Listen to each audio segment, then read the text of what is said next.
He was supposed to end my life before midnight, but the way he looked at me made me think something had already gone wrong. I was on my knees on a concrete floor so cold it burned through the fabric of my jeans, my hands trembling hard enough that I could hear my bracelet tapping against itself like a tiny clock counting down the last seconds of my life. Somewhere above me, water dripped from a rusted pipe in slow, steady beats. The air smelled like rain, motor oil, and old metal. I remember all of it because fear makes everything sharp. Every sound, every breath, every regret. I was 26 years old, working 2 jobs, still paying off community college loans, and somehow I had ended up in an abandoned warehouse on the edge of the East River with 3 men in dark coats watching me like I was a problem waiting to be solved. It had started 6 hours earlier with a mistake so stupid, so ordinary, that if I told you the whole thing without this ending, you'd think it belonged in somebody else's life. My name is Claire Bennett, and up until that night, the most dangerous thing in my world had been overdue rent and a transmission that made a grinding sound every time I hit 30 miles an hour. I worked mornings at a floral shop in Midtown and nights doing bookkeeping for a family-owned restaurant in Queens. I lived in a 4th-floor walk-up in Astoria with my teenage brother, Owen, who still forgot to lock the front door and left cereal bowls in the sink like it was a personality trait instead of a crime. My life was small, crowded, and always one bill away from falling apart, but it was mine. Then I picked up the wrong envelope. That was it. No dramatic betrayal. No secret affair. No reckless scheme.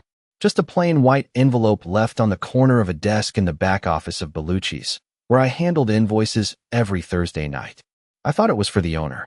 I thought I was being helpful. Inside was a flash drive and a folded sheet of paper covered in numbers that meant nothing to me until 2 men in tailored black coats walked through the kitchen 10 minutes later and asked for me by name. I knew enough, even then, to understand that normal people did not move like that, speak that quietly, or make a room full of New Yorkers stop talking without raising their voices. I ran. I wish I could tell you I had some brilliant plan, but panic is not strategy. I ran out the back door into freezing rain, slipped on the alley steps, almost lost my shoe, and kept going anyway. They found me 3 blocks later.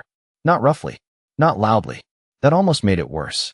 One of them opened the back door of a black SUV and said, "Miss Bennett, you need to come with us." Need. As if I had a choice. As if this were an invitation. And now here I was, kneeling under buzzing warehouse lights, staring at polished black shoes that stopped inches from me. I lifted my eyes slowly, because some part of me already knew the man standing there was the reason no one else in the room was breathing too hard. Damien Moretti looked like the kind of man who had never once been ignored in his life. Tall, controlled, dark suit perfect despite the weather. Dark hair pushed back from a face too calm for the hour, too sharp for mercy. He didn't say anything right away. He just looked at me, and in that silence, I understood the terrible truth. This was the man they had brought me here for. This was the man who was meant to decide whether I made it to sunrise. Damien Moretti did not look surprised to see me. That was the first thing I noticed once the panic stopped roaring so loudly in my ears. He looked almost disappointed, as if fate had delivered him a complication instead of a threat, and he was too disciplined to show how much he disliked either one. One of the men behind me shifted his weight. Another cleared his throat softly, waiting for an order that did not come. The silence stretched until it felt alive. Then Damien held out one hand. Not toward me, toward the man standing to his right. A flash drive was placed in his palm with the kind of quiet efficiency that told me nobody in his world ever needed instructions twice. He looked down at it for a moment, then at me. His eyes were not cold the way I expected. Cold would have been easier. Cold I could understand. What unsettled me was how focused he was, like he was trying to solve a problem that had suddenly become personal. "You opened it," he said. His voice was low, even, almost calm enough to make me forget how dangerous this room was. I swallowed and realized my mouth had gone dry. I did not know what it was. It sounded weak the second it left me, but it was the truth. His gaze did not move. "But you looked." "I saw numbers," I said. "Nothing else." One of the men near the loading door gave a quiet laugh that had no humor in it. "That is not how this works." Damien lifted one finger, and the man fell silent so quickly it was like a switch had been flipped. That tiny gesture did more to my heartbeat than shouting ever could have. Real power never seemed rushed. It did not need to be. Rain tapped against the high warehouse windows. Somewhere outside, a horn sounded on the river and faded into the night. I kept thinking about Owen at home, probably still awake, probably texting me something annoying about frozen pizza, or whether I had remembered to pick up orange juice. I had promised him I would not be late. It was such a small promise. The kind people made every day without imagining it could be broken forever. Damien slipped the flash drive into the inside pocket of his coat. Do you know whose records those are, Miss Bennett? I shook my head. No, that, at least, was true. I had guesses now. More than guesses. But I was not stupid enough to say them out loud. He took one slow step closer, and the polished floor seemed to catch the light around his shoes. He smelled like clean wool, rain, and something dark and expensive I could not name. You work at Bellucci's on Thursdays. You leave at 10:15. You stop at the corner deli on Steinway when your brother texts you that he forgot dinner. You take the N train when your car refuses to start, which is often. You are late on rent, behind on one student loan payment, and you have exactly $312 in your checking account. My stomach dropped so hard I thought I might be sick. It was one thing to be watched. It was another to realize someone had already memorized the shape of your life. Why are you telling me this? I whispered. His expression did not change. Because I need you to understand that accidents do not stay accidents when they cross into my world. The words should have felt like a threat. They were a threat, but underneath them was something else. Frustration, maybe, or warning. I could not tell which scared me more. I lifted my chin anyway, because if I was going to disappear in this place, I could not bear the thought of doing it begging. Then maybe your world should stop leaving dangerous things on restaurant desks. The room changed. I felt it instantly. One of the men behind me inhaled sharply. Another muttered something under his breath in Italian. Even I knew I had crossed some invisible line. But Damien did not get angry. He just stared at me for one long second, and something unreadable moved behind his eyes. Then, so quietly I almost thought I imagined it, he said, "Everyone out." The men hesitated. "Boss," one of them said, careful and tense. The order came from above. Damien did not raise his voice. And now the order comes from me. The door shut behind the last man with a heavy metallic click that echoed through the warehouse like a lock turning on the rest of my life. For the first time since they had dragged me in here, it was just Damien Moretti and me beneath the harsh white lights and the distant percussion of rain against dirty glass. I stayed on my knees for half a second longer, mostly because I was not sure I trusted my legs, then pushed myself upright with all the dignity I could gather from a concrete floor and a pulse that still felt 2 seconds from disaster. Damien watched me the entire time. Not lazily, not cruelly, carefully, as if every movement I made mattered more than either of us wanted it to. "You should be afraid," he said. I let out a breath that almost sounded like a laugh. That is the most reasonable thing anyone has said all night. Something shifted at the corner of his mouth, not a smile exactly, but close enough to feel dangerous. He moved toward a steel table near the center of the room, removed his gloves, one finger at a time, and set them down with precise control. Every motion he made seemed measured, like he had spent years teaching himself never to waste energy, never to reveal more than necessary. "Do you know why there was an order on you?" he asked. I wrapped my arms around myself, partly from cold, partly to stop my hands from shaking. "Because I opened the wrong envelope." No, his gaze lifted to mine. "Because someone wanted to make sure you could not talk." The words slid through me like ice water. "I told you, I did not see anything useful." "That may not matter." He said it the way doctors must say difficult things in emergency rooms. Calm, direct, no extra softness to make it easier on the person hearing it.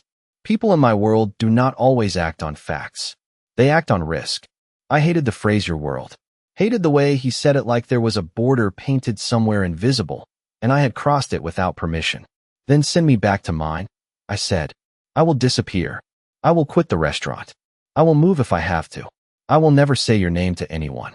Damien looked down for a moment, and when he looked back up, the expression in his eyes had gone darker, heavier. "If I let you walk out of here tonight, you will not make it to morning." The certainty in his voice was what made me believe him. Not the threat. The certainty. I swallowed hard and wished I had not. "Is that supposed to make me feel better?" "No," he said. "It is supposed to make you listen." Outside, thunder rolled low over the river, deep enough to rattle something loose in the rafters. I stared at him, at the impossible calm of his face, the expensive black coat, the kind of power that could probably erase traffic tickets and people with the same phone call. He did not look like a monster. He looked worse. He looked like a man who had learned how to survive being surrounded by them. Who gave the order? I asked. He was quiet for long enough that I thought he would not answer. My uncle.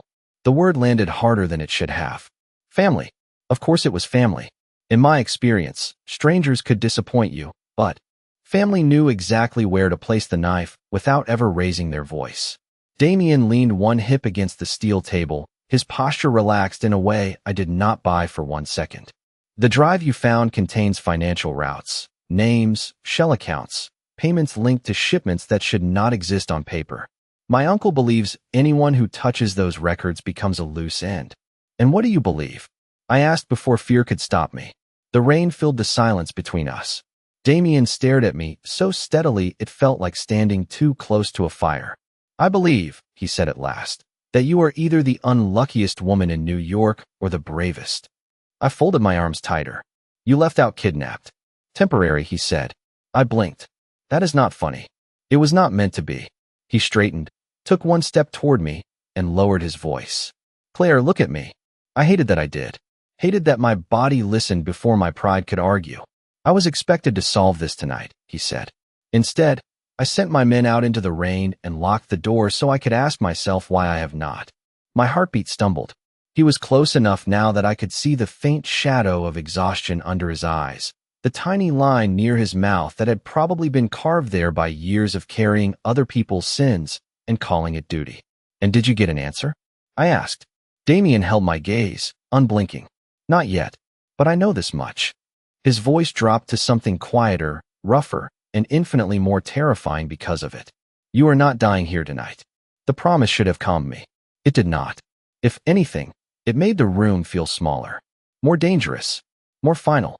Not dying in that warehouse was not the same as being free, and Damien Moretti looked like a man who understood the difference too well to pretend otherwise. I stared at him, trying to decide whether survival was supposed to feel this much like another kind of sentence. Then what happens to me? I asked. He did not answer right away. He crossed to the steel table, picked up his gloves, then set them back down again like even his hands could not commit to leaving things unchanged. You come with me. The words were simple. The effect was not. I let out a breath that sounded thin and brittle in the huge empty room. That is not an answer. That is an abduction with better tailoring. His eyes flicked to mine, and for one dangerous second, I thought I saw amusement. Temporary protection, he said. You keep saying temporary like it magically improves the situation. It improves your odds. I wrapped my arms around myself tighter. My clothes were still damp from the rain, and the cold had settled into my skin like bad news. My brother is home alone. That changed something in his face. Not much, just enough for me to notice. How old? 17. Damien nodded once, already filing it away, already making calculations I could not see. He will be watched. Quietly. He will be safe. I did not ask you to watch him. You did not have to. I hated how calm he sounded. Hated how that calm reached for the panicked parts of me and tried to organize them. You do not get to decide things for people just because you have money and men in black coats. No, he said softly. I get to decide because someone else already did, and their version ends worse. There it was again, that terrible honesty. Not comforting, just true. I looked away first, because the longer I held his gaze, the more dangerous it felt to remember that he was the only person in this nightmare who had not lied to me yet. The warehouse lights buzzed overhead. Rain traced silver lines down the high windows. Somewhere in the distance, a train horn carried through the dark like a warning too late to matter. If I go with you, I said carefully, what stops you from changing your mind? Damien stepped closer, not enough to crowd me, just enough that I could see the tiny flecks of gray hidden in his dark eyes. Nothing, he said. My stomach dropped. Then his voice lowered. Except that I do not break my word. It was such an arrogant thing to say, and somehow I believed him anyway. That was the worst part. Not the fear, the belief. He reached into the inner pocket of his coat and pulled out a phone. You are going to call your brother. You are going to tell him your boss asked you to. Stay overnight in the city because of a payroll issue. You are not going to mention me, this place, or the fact that your life became complicated somewhere between Queens and the East River. I stared at the phone in his hand. You practiced that, did not you? I prepare. That is a yes. He extended the phone. His fingers were steady. Mine were not when I took it. The screen glowed between us, bright and ordinary and almost absurd in a night that had stopped feeling real 2 hours ago. Owen answered on the second ring with a sleepy, annoyed, "Claire, where are you?" The sound of his voice nearly undid me. I turned away before Damien could see how hard it hit. "Still at work," I said, forcing my voice into something normal. "Payroll mess. I have to stay in Manhattan tonight." "At midnight?" Owen asked. That sounds fake. Under any other circumstance, I might have laughed. "Welcome to adult life," I said. "Lock the door. Do not order junk food with my card. And go to bed." He muttered something about me being controlling, which meant he was fine. When the call ended, the silence came back heavier than before. Damien held out his hand for the phone. I gave it to him. "You planned that too?" I said. "No," he replied, slipping the phone away. "I planned for you to refuse." I frowned. And if I had? He opened the warehouse door, and cold night air rushed in carrying rain, river wind, and the distant glow of the city I suddenly no longer belonged to. Then he looked back at me and said, "I would have carried you out anyway." The drive from the warehouse to Damien Moretti's house took less than 40 minutes, but it felt like the longest ride of my life. Manhattan blurred past the rain-streaked windows in smears of gold and white. All that glittering money and midnight movement carrying on as if my entire world had not just been folded in half. I sat in the back seat of a black SUV that smelled like leather and clean cologne, my damp sweater clinging cold against my skin, my hands locked so tightly in my lap that my fingers had gone numb. Damien sat across from me, angled slightly toward the window, one hand resting near his knee, the other checking messages. That lit his phone screen in brief flashes of pale blue. He did not speak for most of the drive. Neither did I. It was not the silence of strangers. It was the silence of two people who had already changed each other's night and had not yet decided how much worse that would become. When the SUV finally turned through a set of iron gates, I looked up and forgot how to breathe for a second. The house was not a house. It was the kind of place people called an estate because no normal word felt large enough. Stone walls. Tall windows glowing warm against the storm. A circular driveway with a fountain in the center, dark water catching light like black glass. It looked less like a home and more like the kind of place where decisions got made that never appeared in newspapers. One of the men from the warehouse opened my door, but Damien lifted a hand before the man could say anything. "Go inside," he told him. "She comes with me." The man nodded and stepped back immediately. I noticed that. The way grown men twice my size responded to Damien's quiet voice faster than most people responded to shouting. I climbed out on my own, refusing the hand offered to steady me, and the cold night air hit my face hard enough to wake every fear I had been trying to keep in line. Gravel crunched under my shoes as I followed him up the wide front steps. The doors opened before we reached them. Of course they did. Inside, everything was warmth and polished stone and light, so soft it made the night outside feel even harsher by comparison. A chandelier hung over the marble foyer like frozen fire. A curved staircase swept upward at the far end of the hall. Somewhere deeper in the house, a clock chimed once, low and rich and expensive. I hated it instantly. Not because it was beautiful, because it was beautiful in a way that made me feel my own life too sharply. My fourth-floor walk-up. The paint peeling near the radiator. The grocery coupons tucked into the kitchen drawer. Owen doing homework at our scarred little table while I microwaved leftover pasta and pretended not to worry about rent. This place was not just wealth. It was insulation. It was what life looked like when consequences belonged to other people. A woman in a dark dress appeared at the end of the hall, silver-haired, elegant, probably in her 60s. She looked at me once, taking in the rain-damp clothes, the shaking hands, the fact that I obviously did not belong, then turned to Damien. "The East Suite is prepared," she said. Her tone was respectful, but not fearful. Familiar. Trusted. "Thank you, Teresa," he replied. He looked at me then, and something in his face shifted almost imperceptibly, as if he had just remembered I was still standing there trying not to let my panic show. "You will stay upstairs for now." I stared at him. "For now. Until I know who is moving against us." "Us," I repeated. That was fast. Teresa's mouth twitched like she was fighting a reaction she was too wise to let me see. Damien did not even blink. Until I know who is moving against you, he corrected. Better. Not good. I took one step closer, lowering my voice even though no one in this house seemed likely to miss a word if they wanted to. You brought me here without asking. You assigned me a room like I am checking into some luxury hostage situation. And you keep making decisions like I am furniture you paid for.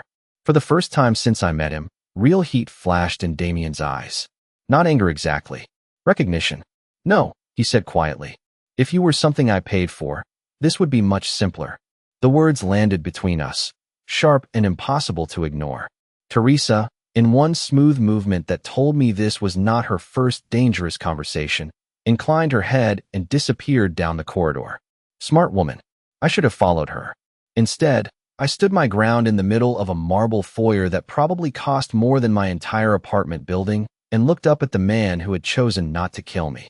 I want one thing clear, I said. I am here because I do not have a safer option.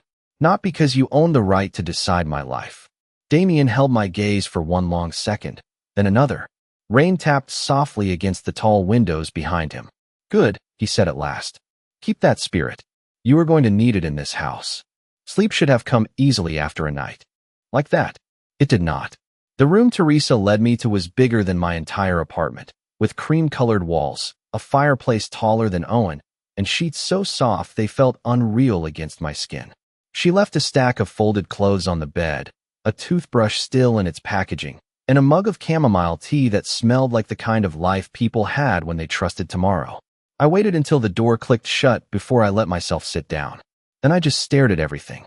The antique dresser, the gold-framed mirror, the rain sliding down the tall windows in silver threads. I had never been inside a place like this before, and I hated that part of me noticed how beautiful it was. Beauty felt dangerous in Damien Moretti's world. It made sharp things easier to miss. I changed into the clothes Teresa left, soft gray sweatpants, and a white sweater that still carried the faint scent of cedar from whatever immaculate closet they had come from, then sat cross-legged in the center of the bed with my phone in my hand, and no signal. Of course there was no signal. Or maybe there was, and someone had decided I did not need it. I thought about Owen. About whether he had actually gone to bed or stayed up playing video games with one ear tuned toward the door in case I came home late. I thought about my landlord's voicemail from yesterday and the stack of unpaid bills clipped to our refrigerator with a faded pizza magnet. Then I thought about Damien standing under warehouse lights, telling grown men to leave because the order now came from him. It should have made him easier to hate. Instead, it made him harder to understand. Sometime after 3 in the morning, I gave up on sleep and stepped into the hallway. The house had gone quiet in that eerie, expensive way rich places do, where everything is muffled and polished and nobody slams a cabinet because the walls are too thick for ordinary noise. A lamp burned low at the end of the corridor, spilling amber light across dark wood floors. I followed it downstairs, not because I had a plan, but because stillness felt too much like surrender. The kitchen was empty, gleaming, and far too spotless to belong to any human being who had ever made boxed macaroni at midnight. I poured myself a glass of water from a crystal pitcher on the counter and was turning to leave when I saw the light under the door at the end of the hall. His office, though I did not know that yet. I only knew no one else in that house felt awake enough to generate that kind of silence. The door was half open. I should have kept walking. Instead, I glanced in. Damien stood with one hand braced on the edge of a desk the size of a small boat, his tie loosened, his jacket gone, white shirt sleeves rolled back just enough to show strong forearms, and the dark ink of an old watch strap. A lamp cast half his face in shadow, sharpening the exhaustion there instead of hiding it. He was staring at a framed photograph in his hand, not moving, not speaking, just standing so still the whole room seemed arranged around that silence. It was the first unguarded thing I had seen in him. Not softness, not exactly grief. Something older. He looked up before I could step away. His eyes found mine in the doorway, sharp for 1 second, then tired again. You should be asleep, he said. I leaned against the frame because my pride would not let me retreat. You should stop kidnapping people and expecting normal sleep schedules. That almost smile returned, thinner this time. Fair. My gaze dropped to the frame still in his hand. Could not sleep either? His fingers tightened slightly around the photograph before he set it face down on the desk. I do not sleep much. The answer was clipped, but not rude. Careful, like he had built a whole life out of doors that only opened 1 inch at a time. I glanced around the room. Dark shelves, leather chairs, a bar cart no one had touched tonight. Papers arranged in ruthless, perfect lines. Everything about it screamed control, except the photograph he had turned over too late. Who was she? I asked before I could stop myself. Damien's expression changed so subtly another person might have missed it. His jaw tightened. His shoulders stilled. The whole room seemed to hold its breath with him. My mother, he said at last. I did not know what to do with the sudden humanity of that answer.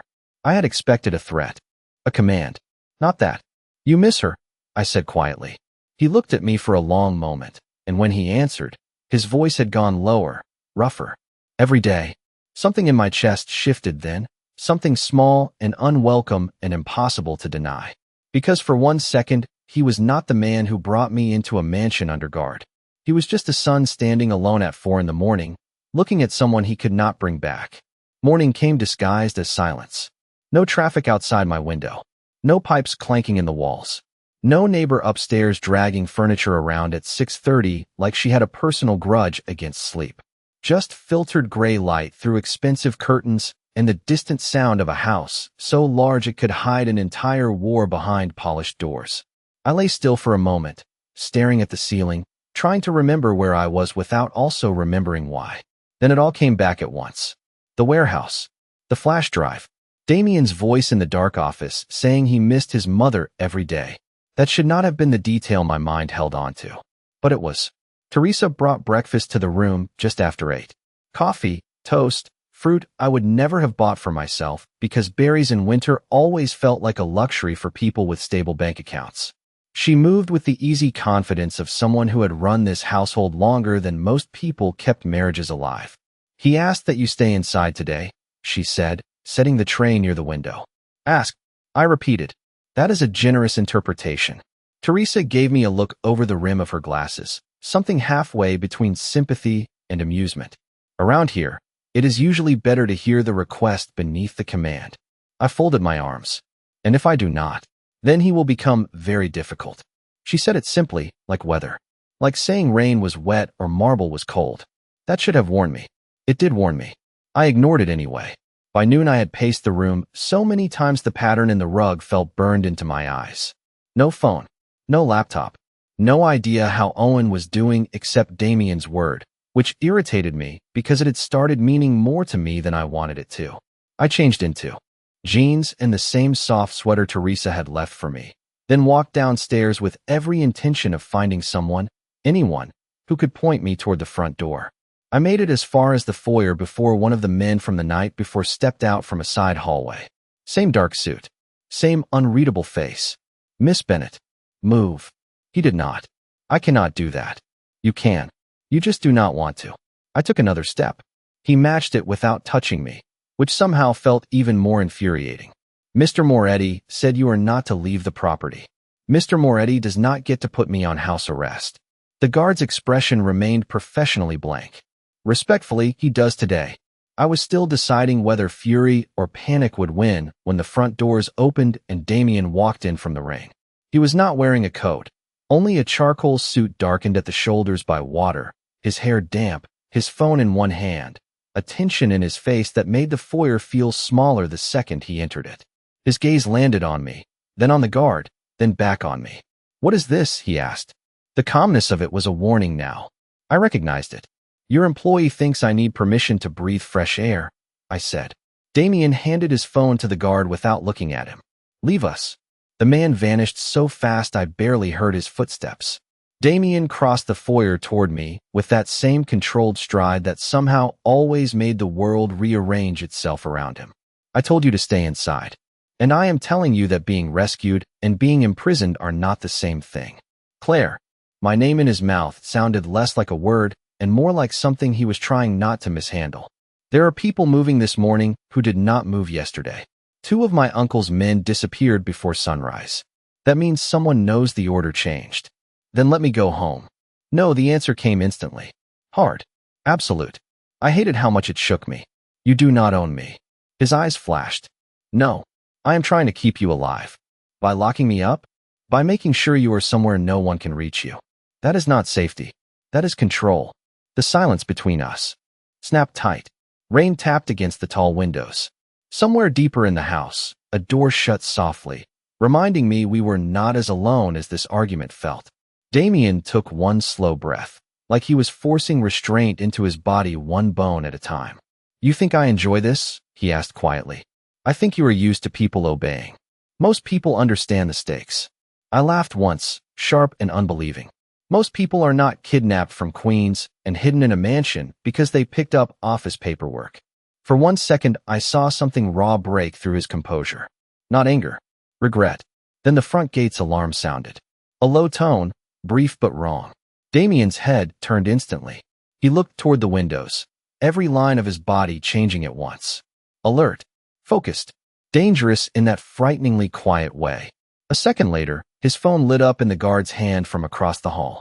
Damien took it, glanced at the screen, and his entire expression went cold. Go upstairs, he said. I did not move. Damien, what happened? He looked at me, and whatever answer he chose not to give me seemed to weigh as much as the storm outside. Someone just tried to ask questions about your brother. The words hit harder than anything else had that day. Not because they were louder. Damien Moretti never needed volume. But because they reached past my fear for myself and found the one place in me that had no armor. Owen. For half a second, I could not breathe. The foyer blurred at the edges, all that polished stone and filtered gray light turning unreal around the only thing that mattered. Who? I asked, and my voice came out thin enough to make me hate it. Who asked about him? Damien was already moving, already typing a reply with one hand while the other closed around my wrist, not roughly, just firmly enough to make sure I followed when he led me away from the front hall. Inside, he said, Now, do not do that. I pulled against his grip, heart slamming so hard it hurt. Do not move me around and expect me to stay calm when you just said someone is asking about my brother. He stopped at the doorway of his office, turned, and looked at me with the kind of focus that left no room for panic. Then listen carefully, he said. A man connected to my uncle spoke to someone in your building 2 hours ago. He asked whether Owen Bennett was usually alone in the afternoons. The floor seemed to tip under me. I caught the edge of the doorframe before my knees could decide whether to betray me. No. It came out as a whisper first. Then louder. Sharper. No. Damien guided me into the office, shut the door, and only then let go of my wrist. The room felt different in daylight.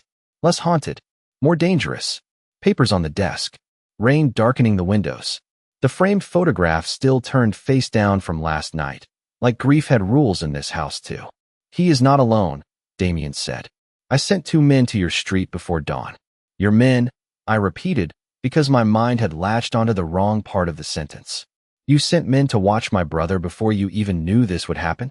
I knew it might. So you knew this could reach him. I knew it could reach anyone close to you. The honesty of it made anger bloom so hot I almost welcomed it. Anger was easier than terror. Easier than the image of Owen opening our apartment door for the wrong person because he was 17 and still believed bad things happened to other families. This is because of you, I said. Because of your family. Your rules. Your uncle. Damien stood very still. Yes. That one word took all the air out of the room. No excuses. No softening. No attempt to dodge the truth. Just yes. I pressed the heel of my hand against my mouth for a second, trying to keep myself from falling apart in front of the man who had become the center of every danger I had ever feared. I want to call him. You will. Now. Damien nodded once, reached for the desk phone, and dialed from memory. Not my number. A different one. Secure, maybe. Or hidden. Everything in his world seemed to come with a second layer I could not see. He handed me the receiver, and for the few seconds it took Owen to answer, I felt more helpless than I had in the warehouse. Claire. His voice was distracted. Normal. Too normal. Why is this number weird? I closed my eyes. Because apparently, I am living in a spy movie now. He laughed under his breath. That checks out. There is a guy downstairs asking Mrs. Doyle about me. My eyes flew open. Damien heard it too. I could tell by the way his jaw tightened. What guy? I asked. I do not know. Suit. Nice shoes. Definitely not from this building. Owen lowered his voice. Claire, what is going on? Every protective instinct in me came alive at once. Listen to me. Lock the apartment door right now. Then go to Mrs. Doyle's and stay there until someone I trust comes for you. Owen went quiet, which was always worse than him arguing. You are scaring me. Good, I said before I could stop myself. My throat tightened. I mean it. Please. There was a rustle on the line, footsteps, the sound of a bolt sliding into place. Then his voice came back, smaller than I had heard it since he was a kid. Okay. Damien took the phone from me the second the call ended and spoke in a low, rapid tone to someone on the other end. I only caught fragments. Building entrance. Do not engage. Get the boy out. 3 minutes. When he hung up, I was already shaking again, but this time it was not fear alone. It was fury. This is what you meant, I said. When you said if I walked out, I would not make it to morning. Damien looked at me across the desk, rain-gray light cutting across his face, making him seem carved from something harder than ordinary men. Yes. And you still think keeping me here fixes this? It is the only move I have left that does not put you both directly in his hands. I laughed once, jagged and breathless. Your uncle does not even know me. Damien stepped closer. He does now. There was something different in his voice, something stripped down and dangerous. Not to me, but for me. Claire, look at me. I did not want to. I did anyway. I can lose money, he said quietly. I can lose territory. I can survive my uncle's anger, the board's questions, every man in this city deciding I have become inconvenient. What I will not do is lose you and your brother because I hesitated. The room went silent around us. My heartbeat, the rain, the whole enormous house seemed to pause with me. Why? I asked. It was the only question left. Why me? Why this? Why had the man who should have followed an order decided to tear open his own life instead? Damien held my gaze so steadily it hurt. Because the moment I saw you in that warehouse, he said, voice low and unguarded in a way that felt more dangerous than any threat. I knew I would rather start a war than watch them erase you. By sunset, the house had changed. Not visibly. The chandeliers still glowed warm over marble. Teresa still moved through the halls with quiet grace. Rain still traced the tall windows in silver lines that made the world outside look distant and blurred. But the air had shifted. I could feel it in the footsteps that passed my door more often than before. In the low murmur of voices downstairs that stopped the second I came near. In the way Damien disappeared for hours and returned looking even more controlled than usual, which I was beginning to understand was the clearest sign that something was wrong. Owen was safe. That was the fact I repeated to myself like prayer. Safe in a furnished apartment across town that belonged, apparently, to one of Damien's companies. Guarded by people I had never met, but was now expected to trust because the alternative was worse. He had called me just after 4 to complain that the refrigerator was stocked with imported juice and no real cereal, which was so perfectly Owen that I nearly cried from relief and laughed at the same time. But safety in Damien's world came wrapped in locks and silence and favors I had never asked for, and every hour inside that house made me feel less like a guest and more like a secret. I found Damien just after 9 on the back terrace, standing beneath the covered stone archway with the city lights spread beyond the trees like another universe. He had traded his suit jacket for a black wool coat, though he was not wearing it properly. It hung open, careless for once, the cold wind moving the edges. One hand rested on the railing. The other held a glass of something amber he had barely touched. I stopped in the doorway, watching him for 1 second longer than I meant to. He looked alone in a way that had nothing to do with physical distance. You keep finding places in this house that look like expensive sadness, I said. He glanced over his shoulder, and for a moment the tension in his face eased. And you keep walking into them without permission. I stepped beside him, folding my arms against the chill. The garden below was dark except for small ground lights tracing stone paths through winter hedges. Somewhere farther out, beyond the gates, a siren rose and faded into the city night. Owen called, I said. He is annoyed about the cereal situation. Damien looked forward again. That sounds encouraging. It does. I let the quiet sit for a moment. Thank you. The words felt strange in my mouth. Necessary, but strange. He turned then, fully, his dark eyes settling on me with that same unreadable intensity that had first terrified me in the warehouse. Do not thank me for cleaning up damage my family caused. It still matters that you did it. A shadow crossed his expression. Wind stirred the damp leaves in the courtyard below. You think this ends with one safe apartment and a few men on a hallway, he said softly. It does not. Then tell me the truth. My voice came out steadier than I felt. Not the version you give your men. Not the version you use to keep everyone calm. The truth. He looked away first this time, out toward the dark line of the trees, and when he finally spoke, his voice had lost that polished edge he wore like armor. The truth is that my uncle will not stop. Not because of the drive. Not anymore. Because I refused him in front of other people. He set the untouched glass down on the stone ledge with a soft click. Men like him do not forgive defiance. They punish it until everyone watching remembers where power belongs. I felt cold all the way through, and not from the weather. So this is punishment. Yes. He did not soften it. For you. For me. For anyone too close to either of us. I looked at him then, really looked. At the exhaustion beneath the control. At the weight in his shoulders. At the strange contradiction of a man feared by everyone around him, standing there like someone who had finally reached the edge of what he was willing to become. You could still fix it, I said quietly. Turn me over.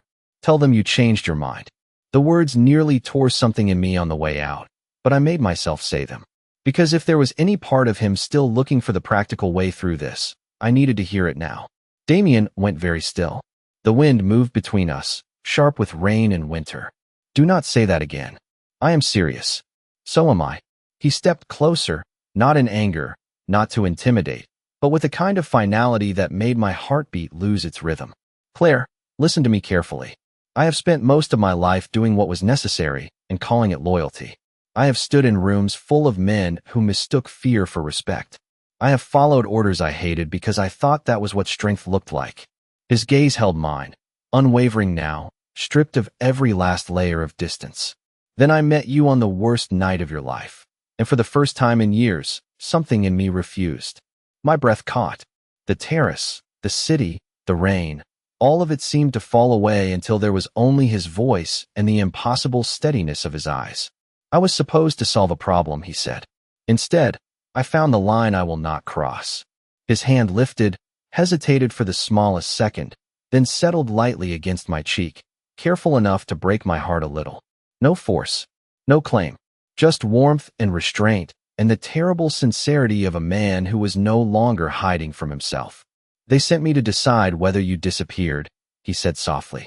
But somewhere between that warehouse and this house, you became the reason I remembered I still had a soul.